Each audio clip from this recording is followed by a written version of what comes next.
Welcome to a special edition of Third Thursday Environmental Series. I'm Alan Newman. I'm one of the organizers of the Third Thursday series. Tonight, we are both on Zoom and live before an audience at the North River Electric House in Stone Ridge, New York. And I'm gonna let you see. Everybody wave. I want to thank Peter Reynolds and the folks with North River Architecture and Design Group for providing this beautiful space for tonight. We are inside a 1840s brick building that has been a grocery store, a gas station, and law offices before being redesigned and upgraded by the folks at North River.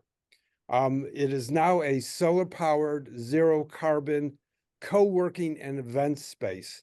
This building includes over 4,000 square feet over 2 stories, with both large rooms like this one and smaller spaces. Tonight is also special because we're tackling a political issue with environmental overtones. Understanding what is the Hudson Valley Power Authority Act, which has been introduced into this session of the New York Legislature, and how it affects customers of Central Hudson Electric here in the mid-Hudson Valley region. To give us some background and answer questions about the act, I'm delighted to welcome Ben Wolcott, Chief of Staff for New York State Representative Sarahana Shrestha. You want to wave to... Okay. Sarahana is a key sponsor of the bill. Ben has been instrumental in developing energy legislation for Representative Shrestha, as including the Hudson Valley Power Authority Act. He holds a Master's of Public Administration from NYU Wagner. And back for a third time is Tom Konrad. Hi. Oh, waving off of there. Tom holds a PhD in mathematics from Purdue University, which he puts to good use as a certified financial analyst and head of the Marbletown Environmental Conservation Commission, excuse me. He has done 2 other talks for us, which can be found on YouTube, one on green investing and one on electrifying your home. And those talks can be found under our YouTube channel, Third Thursday Environmental Series. And now I will turn the talk over to Tom and Ben. Without further ado, here we go. I'll share my slides. There we go. And we're off. So the reason I became interested in the Hudson Valley Power Authority was from my work with Ulster County's Renewable Energy Implementation Working Group, which is a group that was appointed by the legislature at the beginning of 2024 and was chaired by our local legislator, Monica Green, for Marbletown and Rosendale, and consisted of about 12 members, including me, from local town governments, the advocacy community, and industry experts. We found in the process of that working group and looking at, we were given the mandate of figuring out a cost-effective plan of getting Ulster County to meet the CLCPA state goal, the Climate Leadership and Community Protection Act's goal of 70% renewable electricity generated, 70% of our electricity usage generated from renewable sources by year 2030. Using some fairly optimistic projections based on the current state of growth of renewable energy, we found that we're pretty much, even optimistically, only on track to get 46% of our electricity from renewable sources in Ulster County by 2030. So, what do we need to do?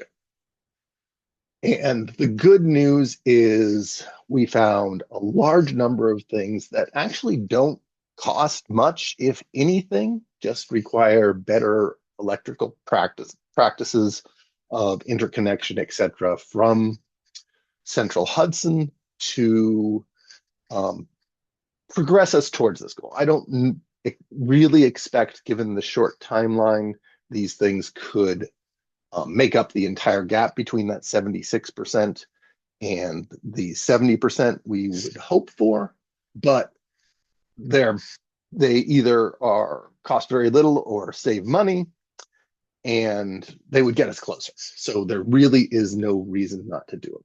Some of those include actually planning for where the renewable generation would be. So making proactive upgrades to the grid where we're expecting the generation to come. This is cost effective simply because renewable power is very cost effective way to meet the local power needs, and we can't get it unless we can interconnect it. And unless we proactively do the upgrades, we can't interconnect it quickly. Allowing flexible interconnection. Right now, when a renewable energy generator connects to the grid, Central Hudson does a study, and unless they are certain that every hour of every year, there's enough room on the grid for the electricity that generator is going to make, the generator, usually a solar farm, has to pay for the upgrades so that there will be enough headroom on the grid.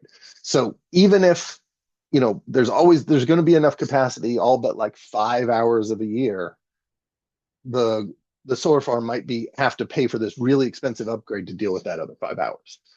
More flexible way of doing this that would still allow them to interconnect for the other 8,755 hours a year would be have an agreement that, okay, if this condition happens when there isn't quite enough room on the grid for the solar, well, then they have to turn back their production.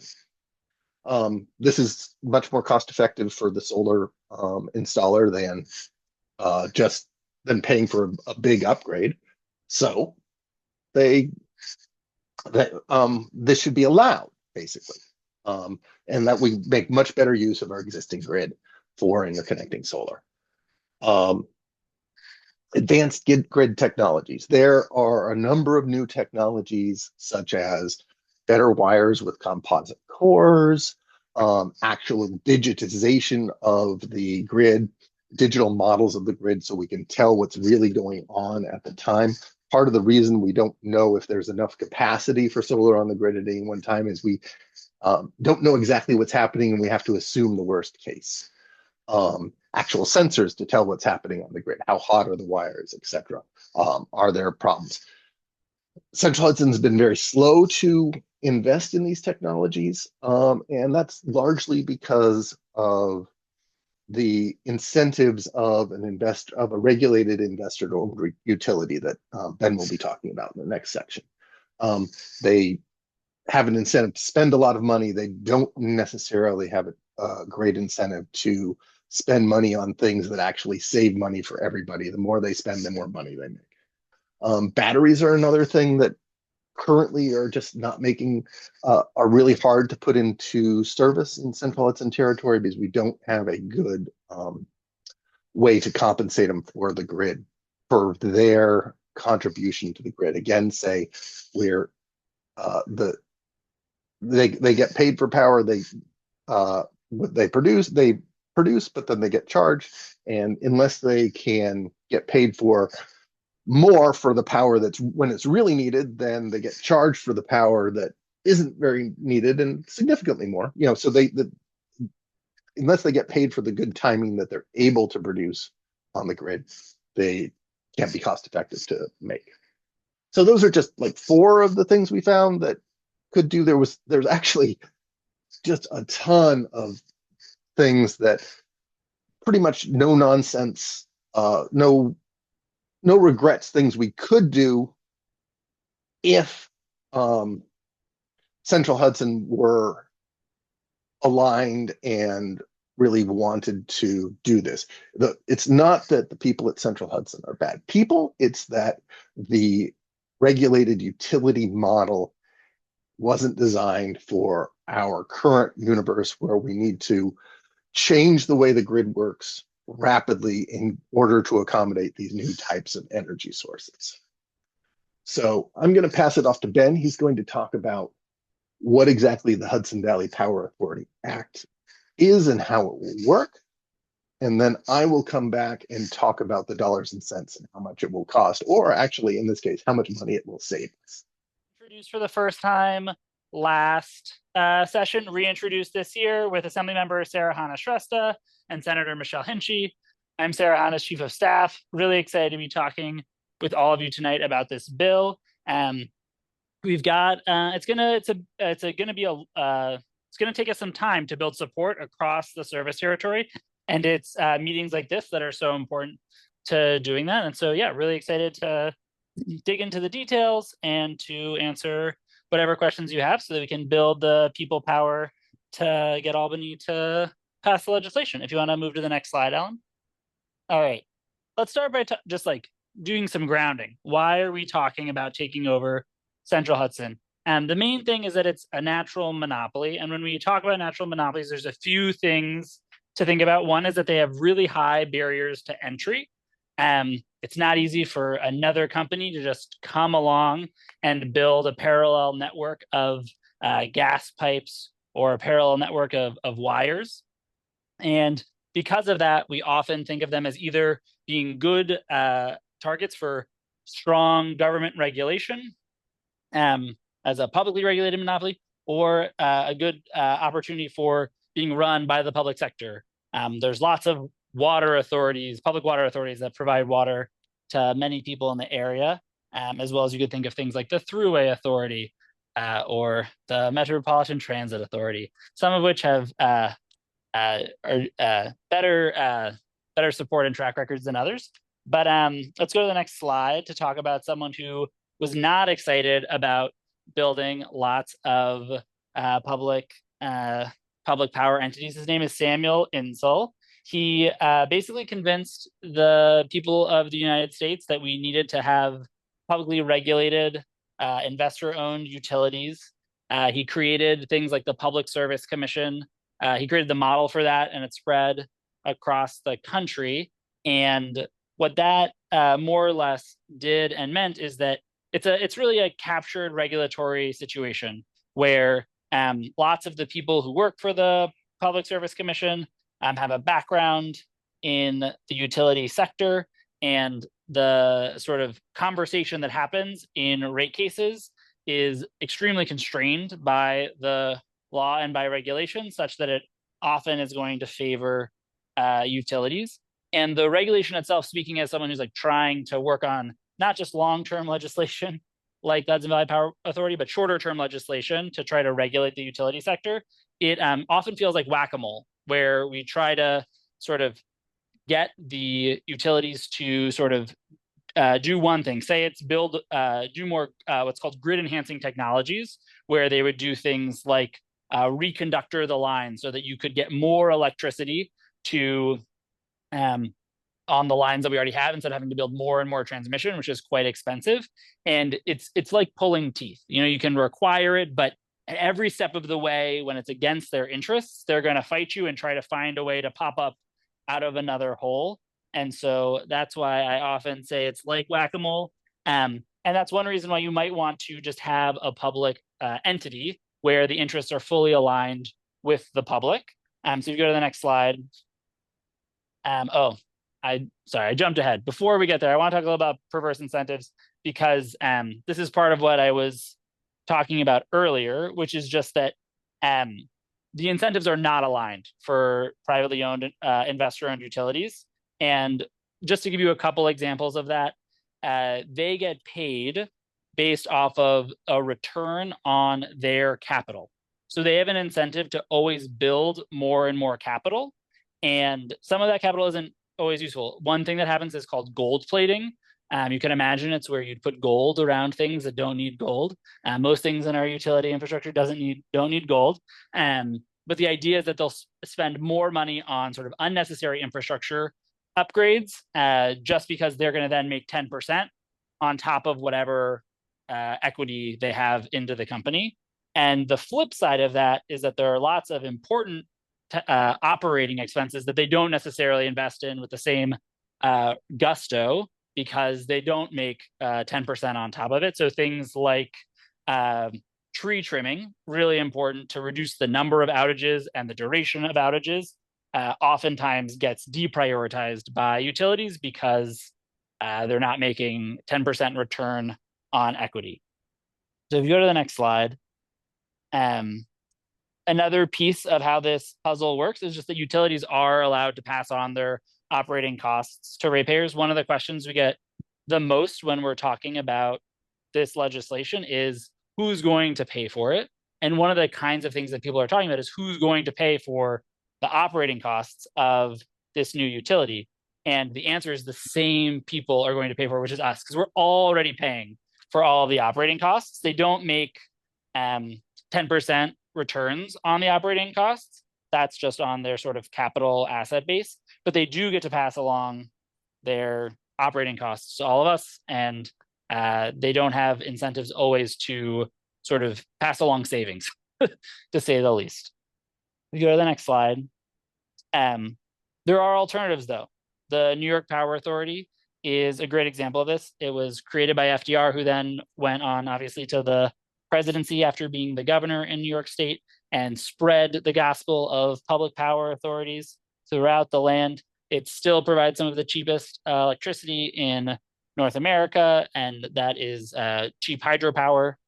And it is, financially independent. It is lucrative. It is also a big part of how we think about, we want to build on this legacy when we talk about the Hudson Valley Power Authority, because there is a storied legacy of public power in New York State that we can build on. So you go to the next slide.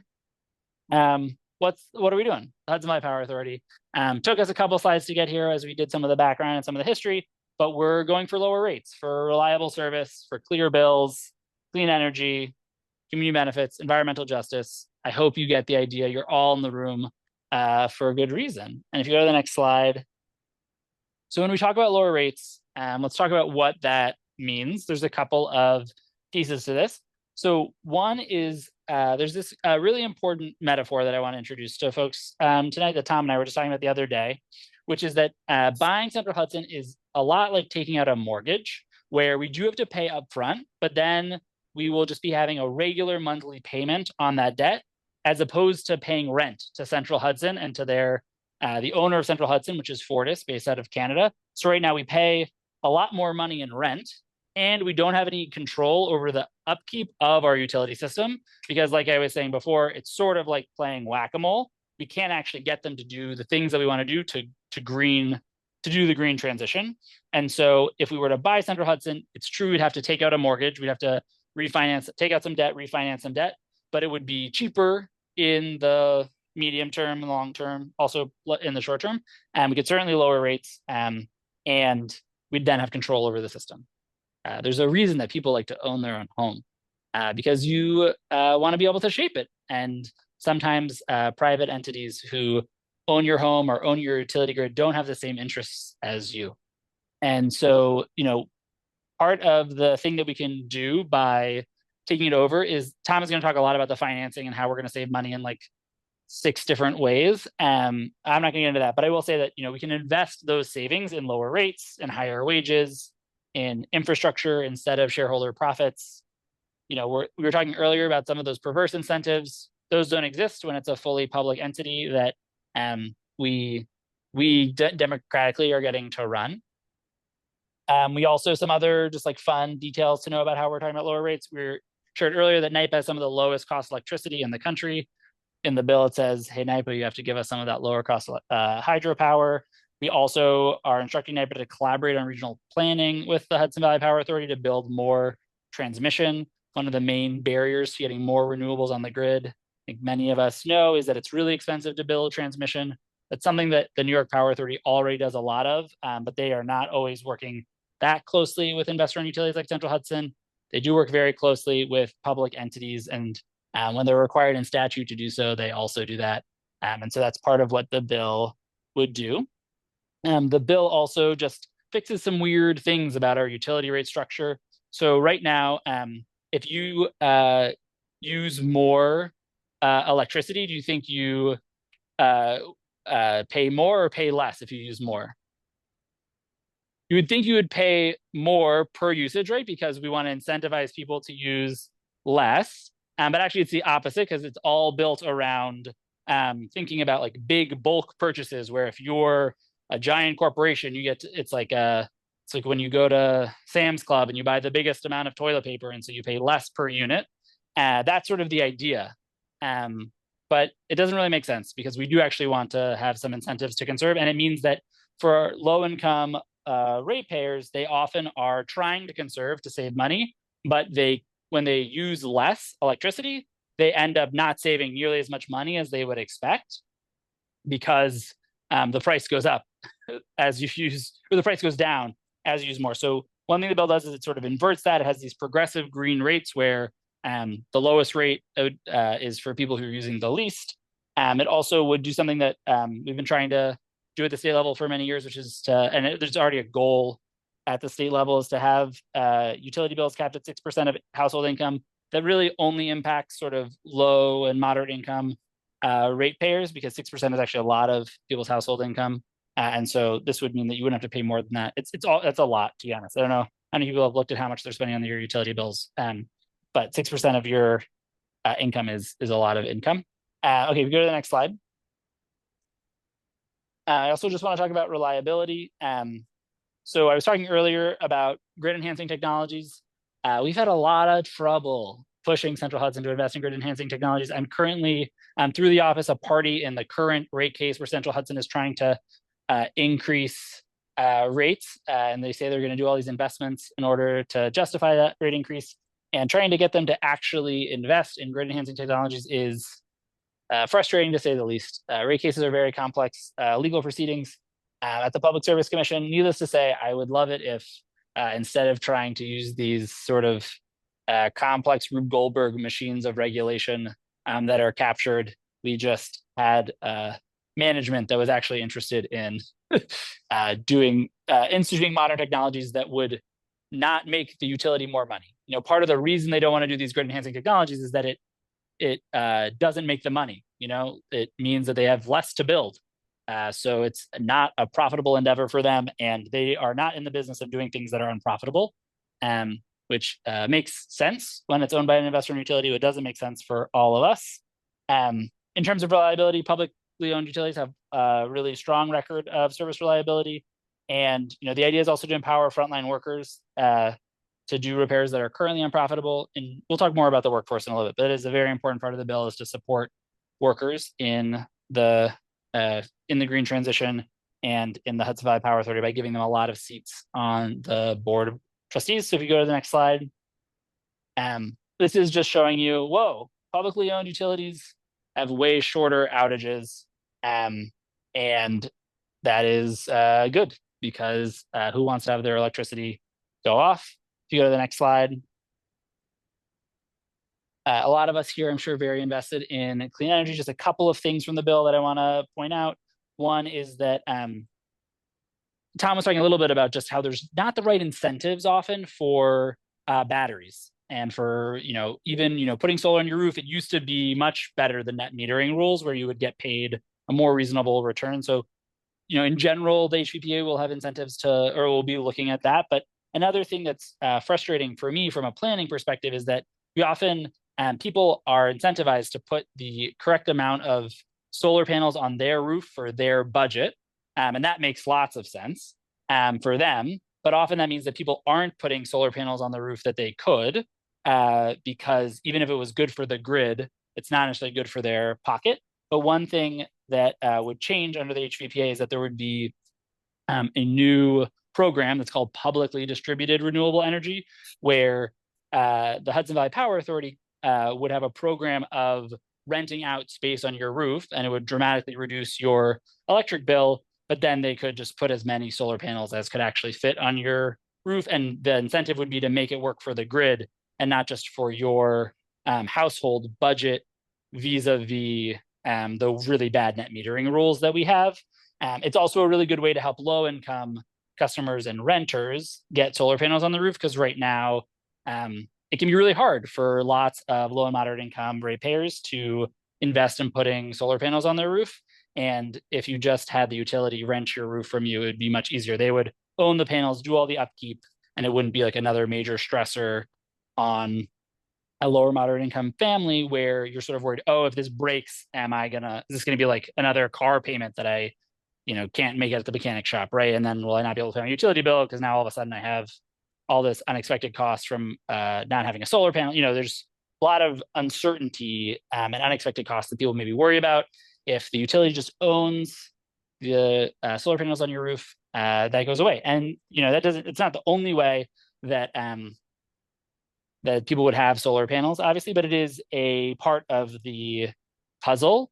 And it's just those sort of like creative small programs, right, that we can do. We can have nice things if we aren't just constantly trying to like nudge an investor on utility to do the right thing. If you go to the next slide. So community benefits, there would also be sort of a community controlled trust fund. We'd be putting some of the extra savings into a participatory budgeting process, just building buy-in from across the community for the Hudson Valley Power Authority. Lots of roles for local elected officials. If you go to the next slide.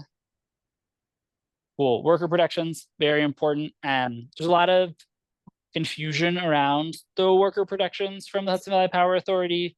I will say that when we first had a draft of the bill, the first people we brought the draft of the bill to was the union and said, let us know what you want to change. And that the door is still open for the union, for the workers. If there are things that, changes that need to be made, like we're certainly open to talking to them, but we did a lot in the bill to try to make it as pro-worker as possible. So one thing that's really important is that it's a public utility, but that doesn't mean that all the workers need to be public sector workers. They have expressed their desire to not be public sector workers. And so the idea is that the public utility would contract out to sort of a new entity, but it would keep the current contract, the right to strike, the pension, right? Try to maintain all of that as much as possible, try to keep as much structure as possible, and then give a lot of decision-making power to the workers by giving them a seat on the board of trustees and the governing board.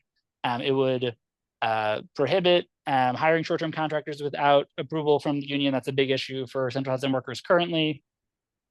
There's also work to try to help prioritize workers transitioning off fossil fuels.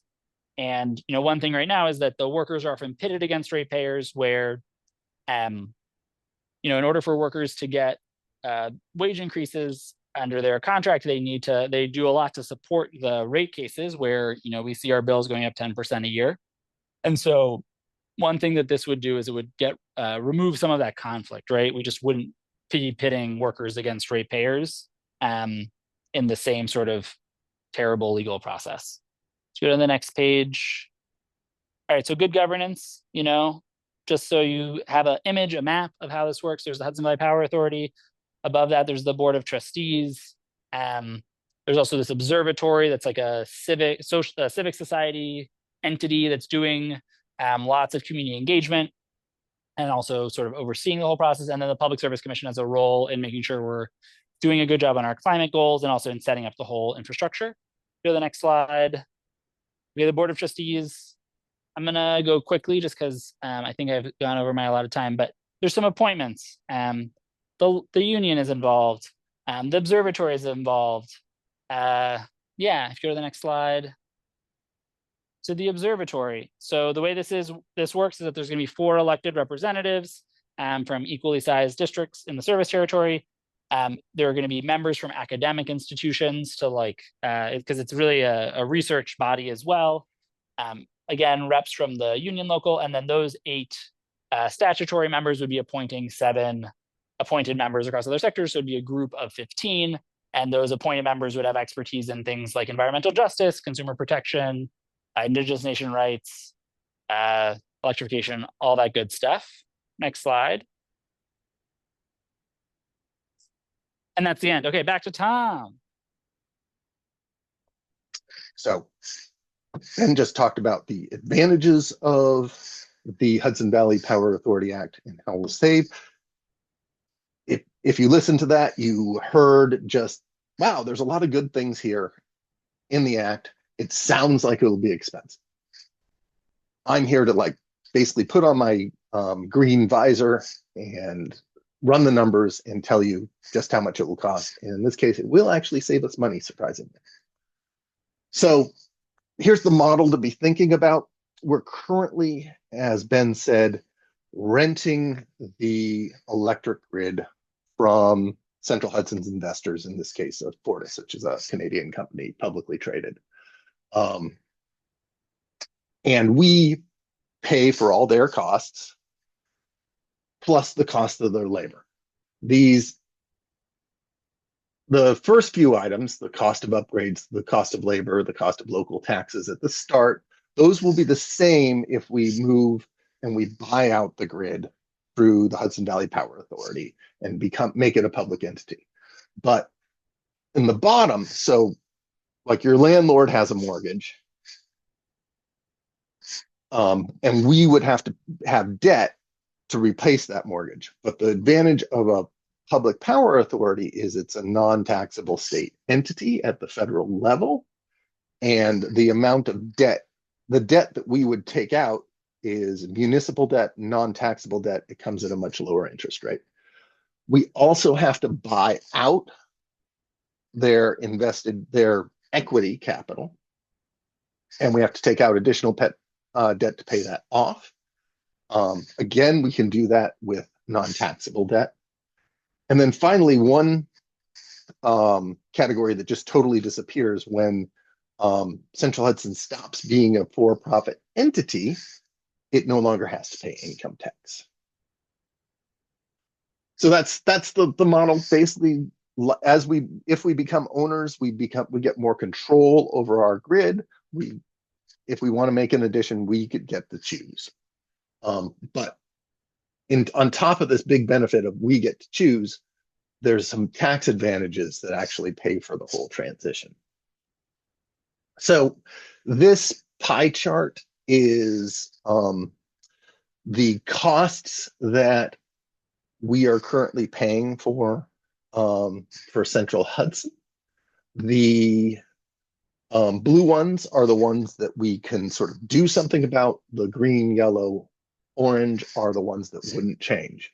So orange, operations and maintenance, basically we're paying the same people, at least to begin with, we'll pay the same people the same amount to do exactly the work they're doing. We'll work to try to make that more to the advantage of the local people and the workers. But to begin with, there's no change. Depreciation and amortization, still a cost that we'll have to pay. That's part of the cost of building things. That's how we pay for the capital improvements that we make or they made over time. And then finally, local taxes. The Hudson Valley Power Authority wouldn't legally have to pay these local taxes, but because we want to be a good citizen, we would still continue paying local taxes to municipalities and the county, like property taxes, etc., in order not to break the budgets of our local governments, because Central Hudson is a very big ratepayer. The three categories we can do something about,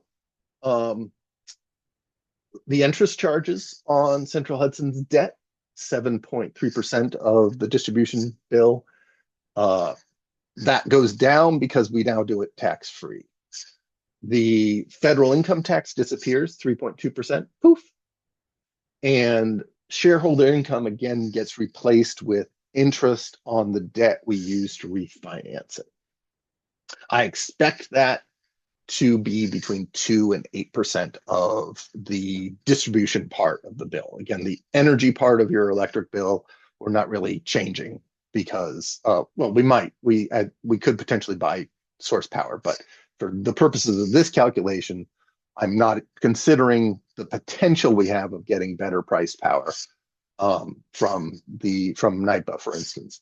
But I am just considering just operating costs, operating financing.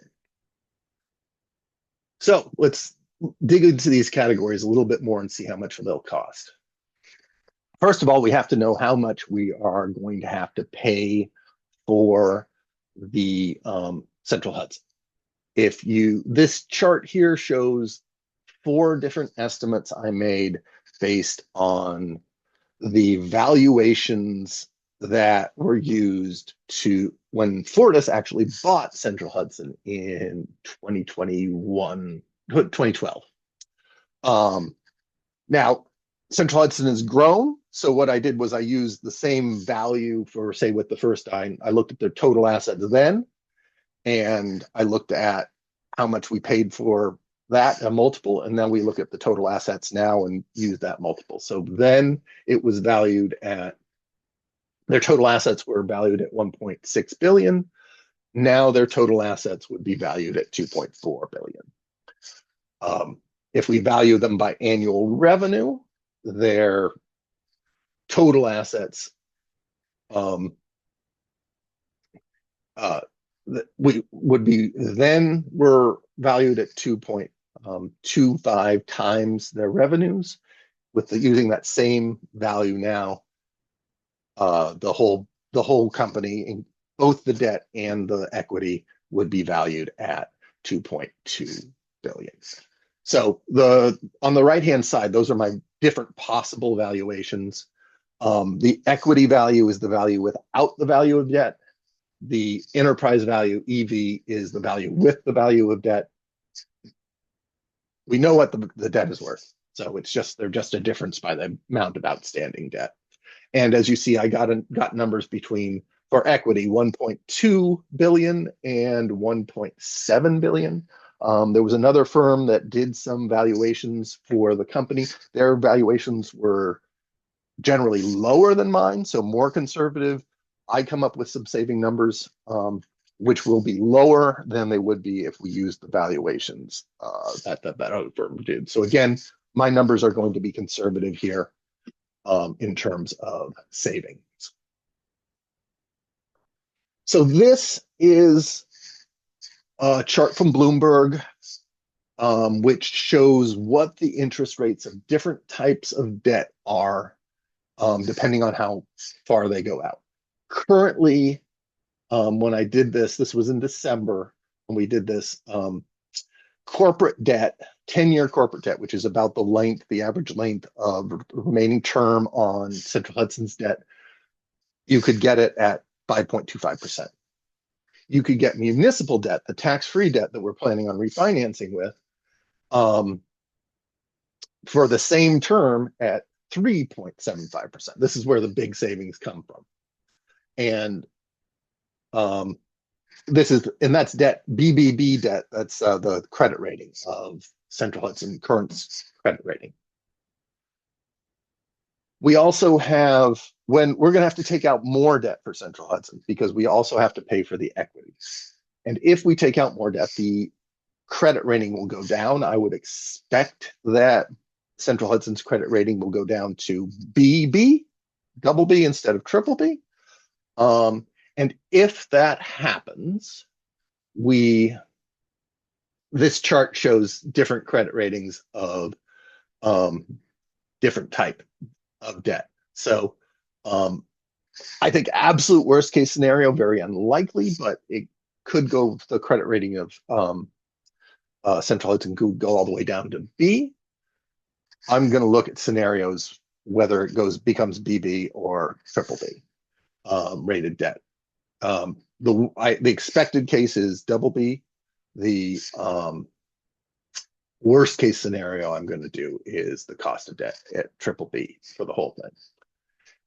And so here I put together the 10-year rate compared the 10-year rate of municipal debt versus the 10-year rate of corporate debt. So currently 5.22% for BBB rated debt, 3.75 for municipal debt. Double B rated debt, BB debt for corporates would be 6.32% or 4.55% for municipal debt. And then the worst case scenario would be 6.78% for corporate debt or 4.88% for municipal debt. So still 4.88%, the cost of that debt is still cheaper than corporate debt at the current rating. So we combine those things, my various scenarios for how much it will cost to buy Central Hudson, combined with the possible credit ratings. The top line is my expected credit rating for BB, and if they get up with a BB rating, again, as I expected, the annual savings from converting the equity and debt to municipal debt will be between $20 and $52 million. I expect it to be about $45 million. In my worst case scenario, the annual savings will be between $12 million and $47 million. So the absolute worst case, if we have the worst case of we have to pay a ton for it and the credit rating goes all the way down to B, we'll still have $12 million net benefit from buying out Central Hudson and making it a power authority. In the expected case, we'll have $45 million every year to invest in the things we want, either lowering bills or making a better network, making it more reliable, making payments to local governments and investing in the community. That $45 million would be a 6.6% savings on, if it was all used for bill savings, it would be a 6.6% savings on the distribution part of Central Hudson customers' electricity bills. What would that look like? Well, for the town of Marbletown, where I'm ECC chair, that would be almost $1,800 of savings to the town per year, which then, of course, is savings for taxpayers. Customers in the town of Marbletown would save $326,000 a year, and all Central Hudson customers would save $34 million a year.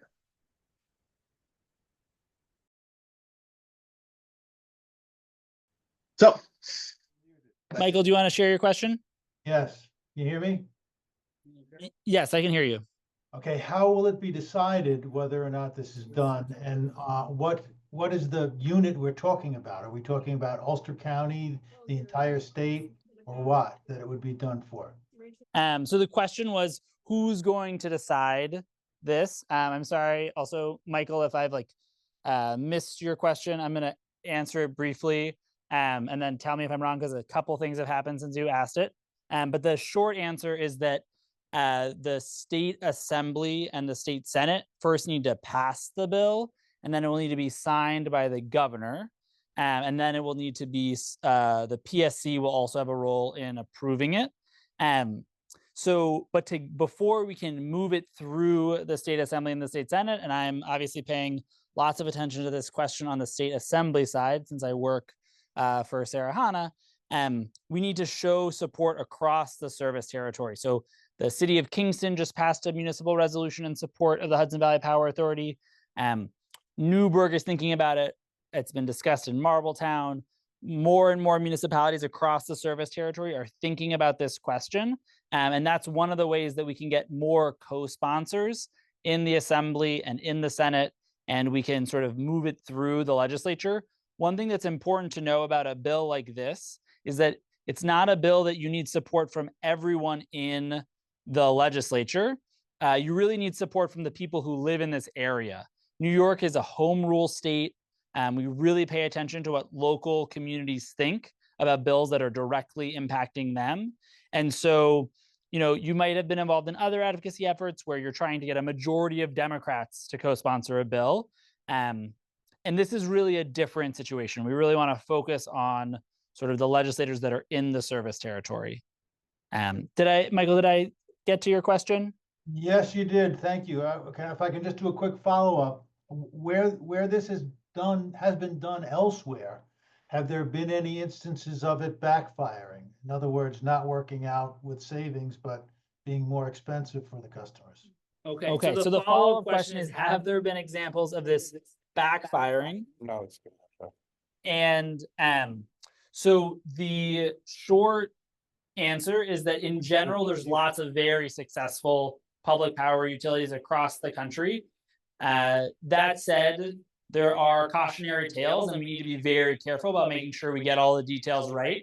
One mistake that we could look to if we wanted to would be the Long Island Power Authority was created and is not actually a fully public utility. And what they did is that they have the management, it's still sort of contracted, the management is still contracted out privately, and they're able to make a lot of profit on that contract. And so a lot of the perverse incentives were not dealt with when they created the Long Island Power Authority. It was a different situation when and how it was created. But there are definitely cautionary tales to watch for, and we need to make sure we get all the details right. Yeah, hi guys. This is for both Ben and Tom. So it sounds like the plan would be to keep all the existing employees or most of the existing employees. Is there any effort to look at, well, do we need all those employees? And also, the billing system that we've all lived through for the last couple of years. I assume if Central Hudson goes away, all the software and stuff that is part of that goes away as well. So we'd have to find, the power have to come up with their own new systems for pretty much everything. Is that correct or is that wrong? Yeah, so it's a great question, Steve. There are definitely the basic idea is that the people who are running Central Hudson are generally doing an all right job, but they have the incentives of management are wrong. It's not even necessarily that many people in management are that incompetent, but that there's an issue where the incentives are really wrong. There are certainly job classifications that, I think deserve some scrutiny. For example, there are a lot of people who are used to interfacing with the Public Service Commission and doing rate cases. And those jobs will look entirely different in a new regime. And so there needs to be some thoughtfulness around that. The main issue, it seems like, from being involved in proceedings around the botched customer information system, the billing system, is there's two things. One, they didn't, Matt, if you could just mute yourself. Matt, please mute. So there's two, yeah, I got it. There's two things that are just worth noting that didn't go right. One is that they didn't do nearly enough quality assurance testing, and they didn't listen to the people who were doing it. So the frontline workers said, the system is not ready to go live. It's going to be a disaster. And management said, no, we said we were going to do it by this date. We're doing it by this date. It'll be fine. Obviously, that was tragically wrong and has been a headache for so many people across Central Hudson Service Territory. The second thing that happened that was a mistake is that the information system that they implemented was never designed to do estimated billing. And they just really never figured out how to do estimated billing. They really thought they could figure out. There's a bunch of just like bugs and technical issues. And once they stopped doing estimated billing, the computer information system has not been nearly as bad. There's a lot of billing issues that are still going on. There's really high delivery rates, and there's other issues, but the sort of, it seems like one of the main issues was that the system they implemented was never able to do estimated billing. And so as long as there was estimated billing, there were a tremendous number of issues, but that the system as it exists now is not unworkable. I don't think you need to like overhaul the entire system again. The question was, do the models include operating costs? I basically, my model was operating costs don't change. You know, and if we want better billing, we may have to spend a little more, and that's one of those things we can spend the extra money for. But Tom, just to follow up on that, so the answer is if you buy Central Hudson, you get all that the billing system and all the software and all that stuff that's part of their assets that you buy. That's correct. Yeah, another question? I have a question about labor. So on this slide that you talked about, Ben, you talked about all the benefits that the labor unions are going to be able to maintain. You know, their agreements that they have in their contracts will actually be a private sector component of their contracts. They'll have a seat at the board, and unlike they currently have today, there's a couple of other benefits. But I really want to get at the heart at why so many unions are still very publicly opposed to this. So for example, when Kingston was the first to do a memorializing resolution, the electricians union came out against this. The union covering the Central Hudson workers today have been very vocal against this. And can we get at the heart at what that perceived like FUD is and why there's a friction here? Yeah, so I think it's a great question. I'm obviously not the person you want answering the question. And we've been and will continue to do lots of outreach to Central Hudson workers and to the unions to sort of get a better sense of what the concerns are. I do think that there's a really reasonable concern that I'll just don't take my word as the last word on what Central Hudson's concerns are, workers' concerns are. But I'll just answer as best I can. I think that whenever someone is saying, here's a company that's been around for a long time and is going to be around for a long time, and we have a lot of ideas about how to change it and make it better for everyone. It is extremely reasonable for workers who have good, stable jobs to be afraid of big changes in their employment, and it is incumbent upon us to continue to engage with workers, to listen to their concerns, to make adjustments to make sure that there are the protections that are needed, and to just spend the time to make sure that the actual transition works. I think people have seen a lot of government failures in their lives. Government is not working generally for people. One of the ideas of the Hudson Valley Power Authority is that we want to show the government can work for people, but it's reasonable that workers are skeptical, and that is not their fault, right? And I think that it's going to take time and regular engagement to hopefully figure out a way that we can get where workers in the union could be excited about this change. That's certainly our goal in the office and from the coalition side. That said, it's not for me to say that you shouldn't be worried. Like, it is a thing that it's a big change, and so there needs to be a lot of detailed plans that show people that it's going to be an okay transition. And one thing about this campaign taking a couple of years to build local support is that we will have those details where people hopefully become comfortable over time. And I'm not surprised that in year one, people are still concerned.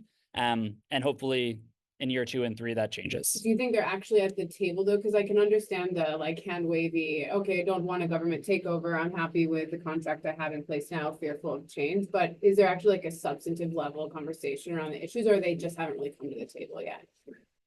Yeah, I would say so far they haven't come to the table, but we've certainly met with that. I mean, there are meetings that have happened. There will be meetings that do happen. We haven't gotten a list of we want to see these amendments, right? Which I think I usually think of substantive engagement like that with concrete proposals as part of what it means to be at the table. But certainly there have been meetings, there will continue to be meetings. And as I said before, when we first had a draft of just an outline of the bill, they were the first people we were talking to try to get a sense of how they would feel about it and if there were changes they needed to see. So we've been trying to get feedback for a long time, and that's not going to change, right? No matter how, no matter how they act, right? We still will want to engage with them.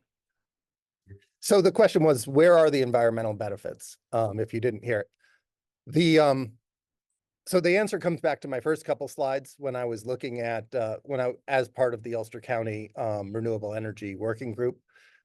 The environmental benefits come from doing common sense things that currently the Central Hudson is not ready to do because they don't make money from it. So for instance, as Ben talked about, putting as much solar as will fit on a roof, not the amount of solar that, say, that parking garage would feed their meters. That it allows us just to build more solar, and like solar on a roof is the best place for it. It's not taking up farms. But we have incentives. Another sort of win-win very similarly right now is there's a rule where you can't do community solar and solar on your roof at the same time. As an energy coach, I talk to people and they say, well, I'd like to put solar on my roof, but I only have a pretty small roof. And I have a big electricity bill because I already put in heat pumps and I have an electric car. It doesn't make any sense for them to put solar on their roof because they can supply 30% of their electricity if they put solar on their roof, or they could sign up for community solar at 10% at zero cost up front. If they could supply 30% of their own electricity from their roof and then get the 10% on the remaining electricity, that disincentive would disappear with no extra cost to anybody. It's just a stupid rule that stops doing it. Ben talked about smart grid. So I talked, again, as part of the Ulster County Working Group, I talked to Central Hudson about, okay, let's do, when we want to connect solar, when we want to do interconnection, maybe we can use these new types of wires with composite core to get more power using the same poles. Central Hudson's response was, we haven't permitted those technologies. We have not, our safety group doesn't allow us to use those technologies. And the reason they don't allow us is because we haven't studied it. And the reason we haven't studied it is it's not necessary to meet demand. It's this whack-a-mole that Ben was talking about. They are mandated to, they can build their grid to meet demand, but they also have a mandate to meet the CLCPA goals, the 30% by 70, by the 70% by 2030, 100% by, they're not doing anything to plan for those goals, which is New York law and Ulster County aspiration.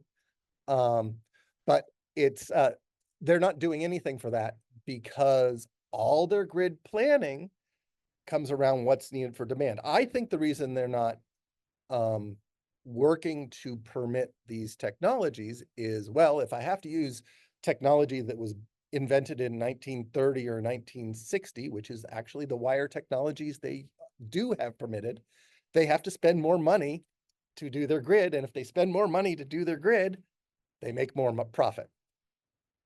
So it's things like that. There's a lot of win-wins that just, we could build out, we could make improvements to the grid at lower cost and make a more effective grid if the incentives are right. And that's, if you use less to do more, that's green. There's a question that came in on the chat, which is that if we're trying to get off fossil fuels, do we need to buy the gas division? This is a very good question. And I think one of the reasons that the bill currently has, the goal of buying the gas division and then doing a study to see how to wind it down, is that if you don't buy the gas division, Central Hudson is not going to intentionally wind it down. The other thing is that there really is a pathway that we can see. We're beginning to see now where with the same workers who work for the gas division, you instead are building thermal energy networks, which uses a lot of the same technology, but instead it is a geothermal renewable solution to be heating our home and doing a lot of the same things that we currently use our gas system for. Central Hudson is currently doing a thermal energy network pilot. Utilities across the state are doing them. This is sort of part of how people are imagining sort of what the green transition looks like for gas workers. But we really believe that that transition will happen much more effectively, be better for workers, and be better for the environment if we're not dragging a gas utility kicking and screaming. The other thing to note is that when you have a combined gas and electric utility, you you can imagine that any customer you take off gas, you can be transitioning to electric. And so, especially if you're a public utility, there's not a, you're not losing a customer, you're not losing money. But if we were to just buy the electric utility, the electric portion from Central Hudson and leave the gas portion, any project that's trying to move someone off of the gas infrastructure is going to be met with kicking and screaming from Central Hudson, and also going to lead to what sometimes gets referred to as a death spiral in the gas system, where fewer and fewer people are paying for very expensive infrastructure, and it becomes non-tenable at a certain point. And so you really want to have a orderly, just transition. And we think that the way to do that is by also taking over the gas infrastructure. Yeah, so it's a great question. There's certainly a reason for it. There's also, we have to look at, it's most people, when they buy another company, they don't buy it in order to incorporate it into another segment of their business. It's not usually a winning capitalist strategy, but that's why it's a public power entity. Yeah. What percentage is gas? The question is, what percentage of Central Hudson is customers are gas customers? I think I was looking, when I looked at the revenue numbers, something like a quarter to a third of their revenue was from gas. I don't remember exactly, but it's definitely less than half. I Ye- calculated it. Okay. In our REIP. Say it louder. We're not I think you just need to repeat it, to be honest. Yes. So I extrapolated the gas revenues from Central Hudson's earnings reports in 2024, 2023. It was around 200 to 300 million, but their electric revenue was around 1 billion. So just to repeat for the Zoom, the that would gas- put it 15 to 20% of their revenue. yeah. thanks for the thank you. There's a question in the back. Yeah. Central Hudson is putting like $70 million a year into replacing their leak-prone pipe ad infinitum until they're done replacing it all, right? When we don't need it and don't want it and shouldn't have it, right? But that's where they make their money, is on the capital investments. So they're it's paradoxical, right? They're spending all the money so they can make more money on something that we want to do away with. Right, that's an answer to the earlier question. What's green about buying out Central Hudson? We'll stop doing that. Yeah. So there was a question about explaining the difference between LIPA and the Hudson Valley Power Authority. And then, I'm sorry, did you want to add on to that question, or do you want to ask the next one? Because I was gonna ask, why do we use LIPA, which I agree, instead of, for instance, Rockland Center, Mm-hmm. which has the cheapest electricity, one of the cheapest in the country. And using significant amounts of hydropower. So they're renewable in a whole different way, and they're in the same area. I mean, they're on Long Island. So why do we use LIPA, which I know, and it would be good to explain that to people, the whole Sure. history of LIPA. But why not use another municipal power authority, the only other one on Long Island, which has unbelievably inexpensive electricity? Yes, and there's other public power entities in New York State that are very effective, such as in Messina, New York. There's also the LA Water and Electric Authority. I'm getting the name wrong. Power, thank you. People generally has very high marks. There's also Austin, Texas. There's very good examples across the country. Earlier, we were asked what's a cautionary tale, so LIPA came up. LIPA is also a very big entity. It has about, I think, 3 times the ratepayers as Central Hudson would. But so in terms of we talk about it partially because we need to learn from the mistakes. When LIPA was formed, there was this idea that they would contract out the management and basically the decision making, which is the main thing that we're trying to bring into the public domain along with the assets. And so when they contracted it out, it has been not good in lots of ways. And there was recently, a year and a half ago, a bipartisan commission and report about what to do about LIPA. And the solution was we should make it fully public and not renew this contract. And also, but we should have the workers remain in the private sector by contracting out the frontline workers. And so we're proposing it because we took it from that bipartisan commission. We borrowed language from that LIPA report about like reimagining LIPA and rebuilding LIPA. And so we've learned a lot from some of the missteps around LIPA, but those are some of the main differences. And also when we think about how people are talking about making LIPA work better, they're proposing something that is similar to what we're proposing. They're not talking about going back to an investor-owned utility. They're talking about making it more public. And so, yeah, those are just a couple of things about LIPA. I also see in the chat, what geographic area will the Hudson Valley Power Authority encompass? The short answer, the easiest answer is that if you just type in Google Central Hudson service territory, there's a very nice map of the service territory that it's like a permanent pin on my Google tab as I think about which towns are involved or not. But it is largely Ulster County, Orange County, Dutchess County, and then there's a little bit of a bunch of other counties around those counties in Greene County. Yeah. Back to adoption of the LIPA study and privatization, keeping the privatization of the frontline workers, I think you called it. It seems that's opposite of the initiative of the Hudson Valley Power Authority, because you're or bringing private to public. Why not bring those frontline jobs into the public as well?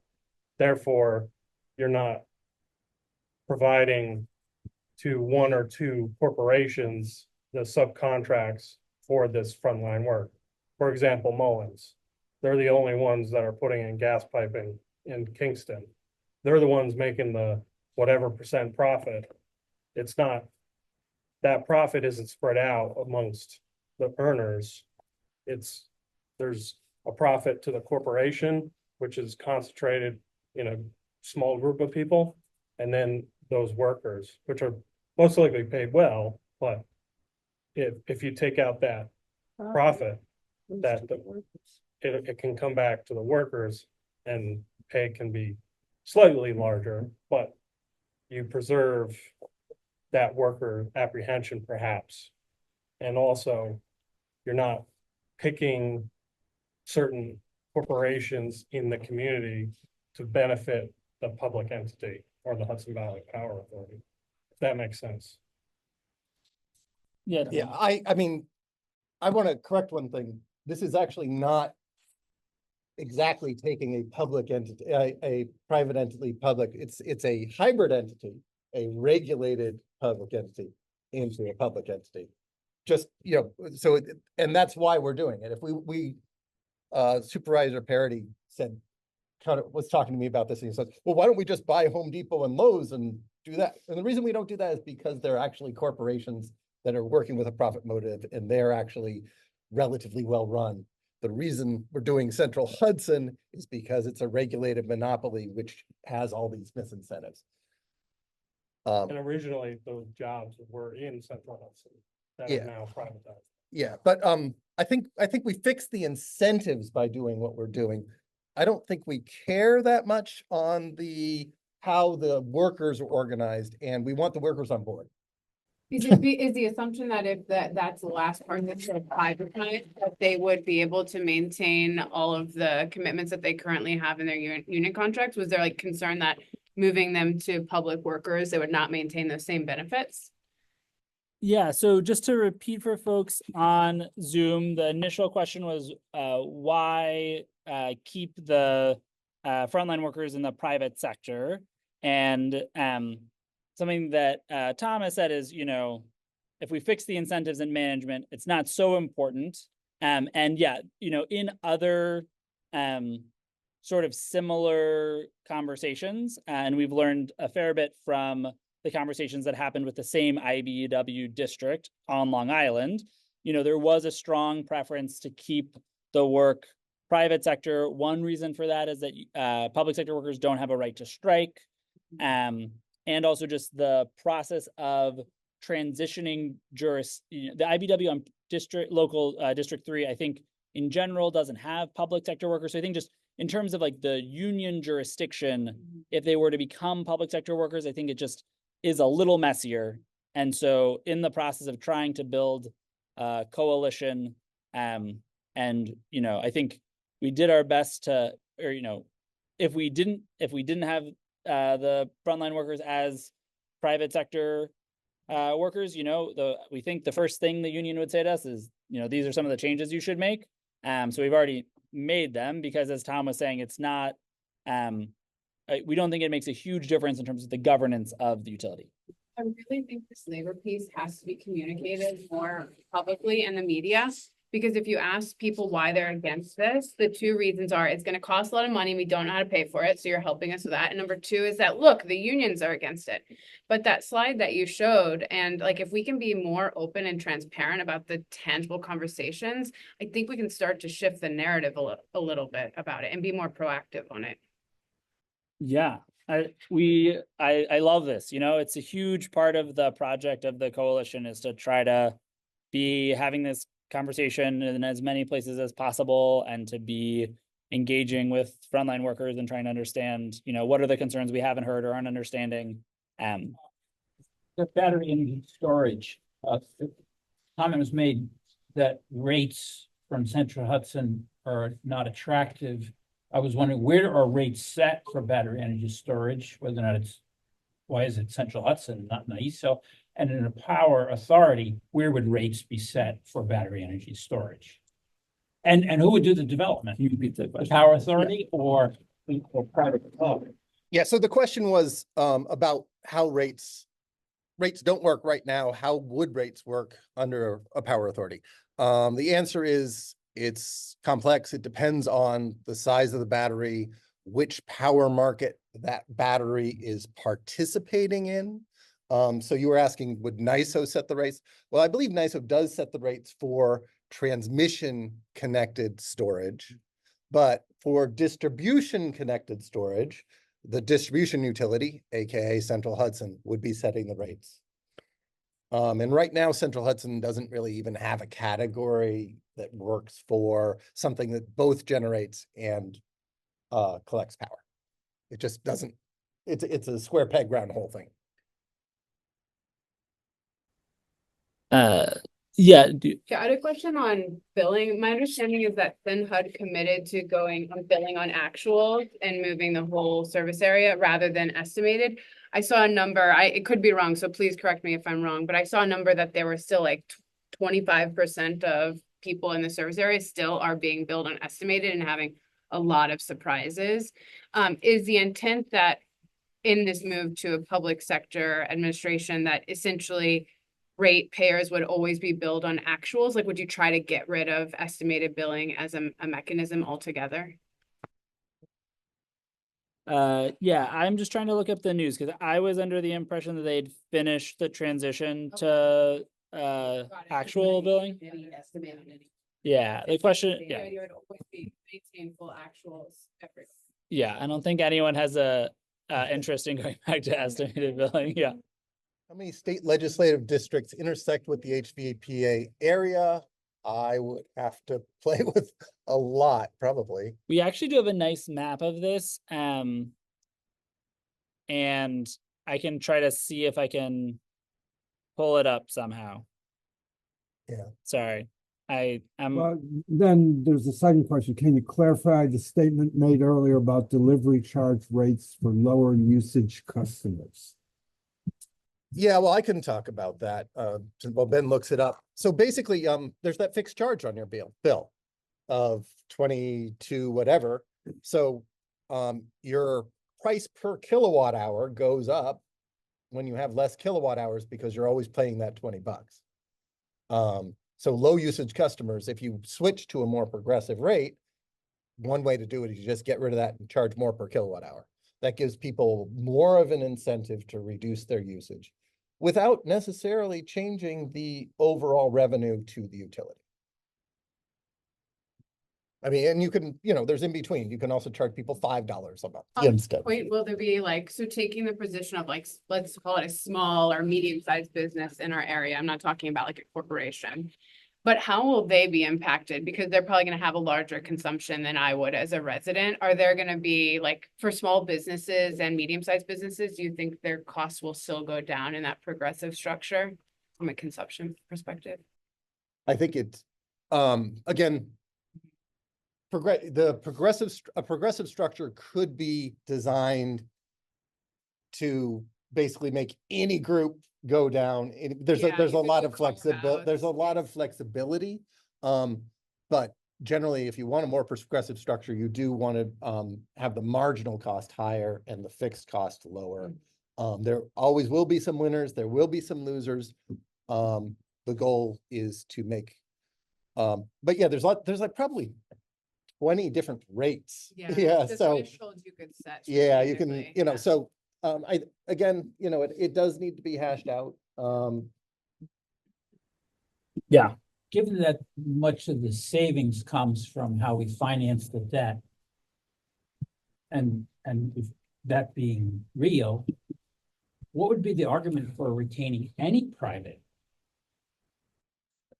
power companies? So the question is, well, look at all this money we save from municipalization, from making it a public entity. Why do we even bother to have public entities, publicly utilities? And the original argument is that if you have a profit motive for investors, it's easier to raise money, I believe, is why originally. So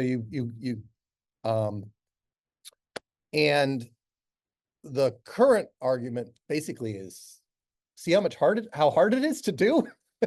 That's why we haven't done it more often. It's because once you have a vested interest, it's very hard to change it. Yeah, I would also just add that, I think everything Tom said is totally right. And something that I don't think we emphasize enough is that the energy system and sector for a long time was very sleepy. Like for decades, there was not a lot of innovation, not much was happening, and no one was concerned. People were not thinking about their utilities very often, and they were perfectly happy with that. And we are in a new era where we need to dramatically change how our energy sector is organized. And there's a lot of innovation. There's a lot of really exciting things happening. And we have these dinosaurs that refuse to go in the right direction. And so there's also a real just need right now to switch to public power, just because that's the only way we're going to do the green transition right. And you had a question? I was going to say, how is this impacted, or is it impacted by current issues like the Trump tax on everything from Canada? Or can we trust, Tom said that as a public utility, you don't get, or as you don't get taxed by the federal government? I mean, can we assume that these things are going to continue as you're calculating? I mean, I know that you don't want to use the Trump tax as a positive on getting rid of Central Hudson, maybe. I don't know. But yeah, I'm just wondering how, I mean, we're in a new administration and things are changing, and how does that impact the way you're looking at things? Yeah. Well, I mean, at the most anything could happen level, obviously all bets are off. Right. However, if they were to tax the HVPA, they would have to, I mean, we're putting Central Hudson into a category, a very large established category of utilities that are publicly owned. I mean, it would be similar to the federal government deciding that they were going to tax fire districts. Yeah. Would the current administration decide to do that? I'm not going to say no. It seems unlikely. On the other side, I personally am a lot more enthusiastic right now about not sending money to Washington. And pretty much all of the savings for this come from not sending money to Washington. Yeah. And so I would also just add a couple things to this question of sort of, how do current events and the Trump administration play into this? One is that there are a lot of rural electric co-ops that are part of this category that are in very red parts of the country that we it would be hard for them to attack the Hudson Valley Power Authority and not attack a lot of rural electric co-ops in conservative areas. And so being in the same category with them is good. The other thing I would say is that one reason I think this is a good push right now is that there are a lot of people who I think feel hopeless around what to do in this terrifying moment. And obviously there are ways to get involved in federal pushes, and also having something that's really local and that is not connected at all to federal policy, I think can be grounding for a lot of people, because there's actually something we can do in this moment that is connected to climate as things are getting worse and worse at the federal level. And so I think for folks who haven't signed the Hudson Valley Power Authority petition, Brandon in the back has copies of it if anyone is interested. I can also put the link in the chat. Signed just once is good. The question was, how often can I sign the petition? But yeah, so yeah. But yeah, it's a great question. There was also a question in the chat that I think is just on my phone, which was, I spoke with Central Hudson reps at a building energy efficiency conference last week. They said the administration and release of supporting funds for heat pump conversions would in all likelihood remain in place if Central Hudson is bought by the HVPA. Do you think this is true? And I think the answer is yes. I don't, any of the good green transition things that we've managed to pressure Central Hudson to do in our frustrating game of whack-a-mole, we would keep doing. Yes. Just make it better. Just make them, but it would certainly be better. Easier to actually get. Easier to actually get, yeah. Because Tried to get one. yeah, it was hard. Yeah, a little bit, yeah, it's a little bit. Just for folks who couldn't hear, I hope you could, was just, what can we be doing? What's the plan? And I would say you just said two things that I think are a big part of the plan, which is, we're trying to get more people signing petitions in more parts of the service territory, because when you sign the petition, it sends an email to your legislators showing support. And as someone who works in a legislative office, we do certainly pay attention to that. It's not the only input in the decisions that get made, but it does matter. And so especially if you know people in other parts of the service territory, good to reach out to your friends and neighbors. Also, I think we need to eventually we'll have more lobby meeting, the coalition will plan lobby meetings. But yeah, I think, the goal is to be continuing to have these conversations, to be passing them in more towns, and to be figuring out if there's changes that need to be made, right? We are still in really a growing phase, and it's gonna, building the support. This is a really big change for the Hudson Valley, and it's not something that anyone needs to rush, right? It's gonna take us a couple of years, and there is a good plan that the coalition has put together. And so, yeah, we'll just encourage folks to get involved. So Mana's question was, how would the Public Service Commission, how would our relationship with the Public Service Commission change? The answer is basically, right now, everything Central Hudson does has to be approved by the Public Service Commission. After the authority, there's much more limited oversight. They will make sure that we are still meeting the CLCPA goals, which, considering they're not really doing much about making sure Central Hudson is currently meeting the CLCPA goals, doesn't sound very onerous. But other than that, I don't believe they'll have any power over the HVPA. Yeah, the PSC will have some just jurisdiction around approving the initial plans and making sure everything looks good. They have a lot of expertise. I would say that in interacting with the Department of Public Service through rate cases, it's become very clear to our office just that the PSC is really working very hard to review the financial information from Central Hudson and to try their best, given the existing laws, to approve and deny what they think are reasonable things.